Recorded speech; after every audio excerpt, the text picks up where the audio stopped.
Being a professor and being a teacher, I'm sure, is a stressful job, but I feel like more and more these days we see stories of them getting fired for being complete nut jobs. Especially college professors. Like, some of these people with legitimate doctorate level degrees have the common sense of a squirrel. And today we're going to talk about a perfect example of that. So this story is a two-parter, and it's been blowing up mainly because of the second part to the story, which just happened a couple days ago. Shalene Rodriguez is a 46-year-old woman who was a professor at two New York City universities at the same time, one being Hunter College and the other being the School of Visual Arts. So she's a dual professor, so I'm assuming she probably makes a lot of money. Now, just Googling her name and looking at stuff not from the past month, it looks like she is no stranger to, I guess, confronting those whom she disagrees with. It looks like she's been a part of what is described as a radical group called Take Back the Bronx for about a decade now, maybe more. And there's some videos I found that were taken before all the recent stuff that I will get into,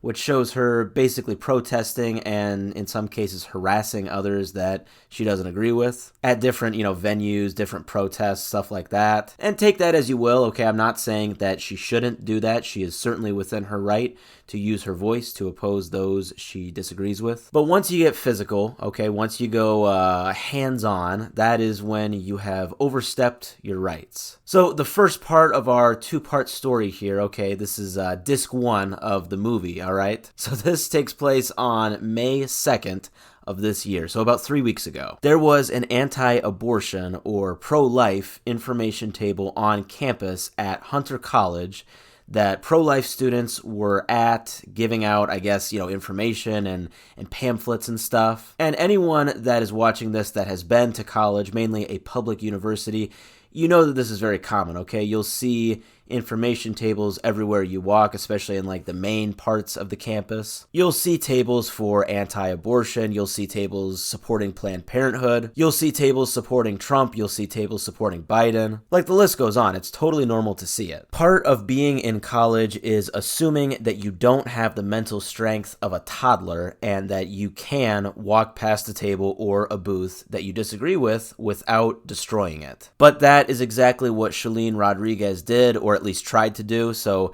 there's a video that shows her confronting these students at this anti-abortion table. She's cursing at them and harassing them, and then eventually she shoves the stuff on the table toward them and says, F this. Just overall handled things that she disagrees with in a very, professional, respectful manner that, you would expect from an esteemed professor with a doctorate degree. So this went sort of viral over the next 3 weeks. Some people supported her, but most were against her, saying that, hey, this is not how a professor should be behaving. This was very gross. This was very unprofessional and embarrassing. Some even called for her to lose her job. And I have to say, think about what universities expect from their students and think that, hey, if this was the other way around, like I've seen a lot of universities remove their students when videos of them behaving poorly go viral. So imagine if a student did this same thing. And let's just do it the other way around, because I know a lot of universities typically are more liberal, especially in New York City. So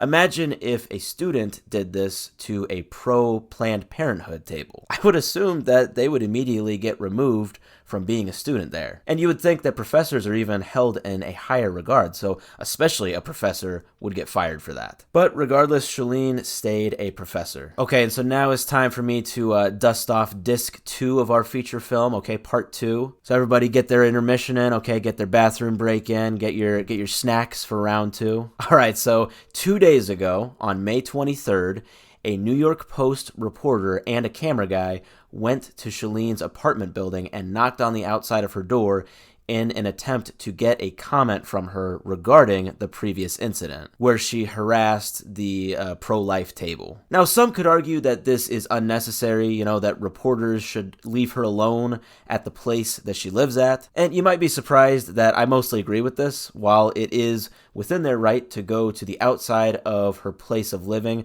I do feel that this is maybe a bit overkill. But that being said, if it was getting out of hand to the point of harassment, or if you just simply weren't comfortable with them being there at all, you could always tell them to leave and just leave it at that, and then they would go away. Or you can always just call the police and then have them removed from the building. And if a situation outside of the building were to get out of hand as well, like I said, if she was actually getting harassed, you can call the cops and you can get it resolved pretty quickly, right? That would be the most reasonable way, in my opinion, to address the situation. So this reporter knocks on her door and she responds by saying that she will cut him up with a machete if he doesn't go away. And then she opens the door and she literally has a machete in one of her hands. And she holds it up to the guy's neck and says, "Get the F away from my door," before quickly retreating back into her apartment and slamming the door. And I want to stress that again, she literally held the machete, like blade, up to the guy's neck. So after retreating back into her apartment, the reporters leave her apartment building and they're going back to their car. Oh, but the story is not over. Shalene comes back outside and she has followed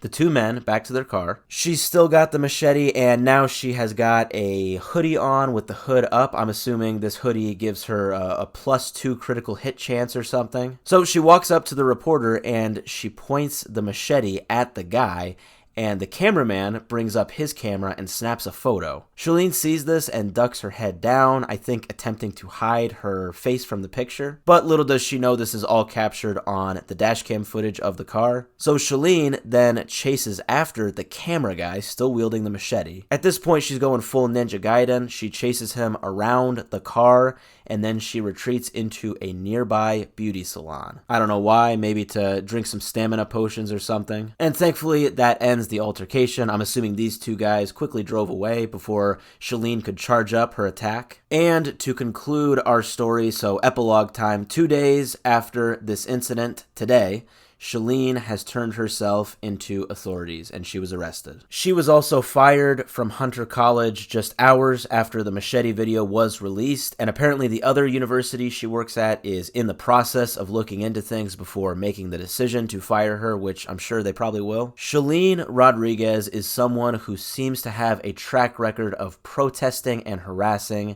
And while on one hand, I think you are totally within your right to protest things that you disagree with, I think she's going to quickly realize how great her life really was and how much of it she took for granted. Because due to her incredibly stupid reactions to things that she didn't like, which both could have literally been resolved by just her doing nothing, she now has to face the reality that she is the reason that she has gone from being a professor at 2 universities and getting a crazy high income to being unemployed, owing fines, and maybe even doing prison time.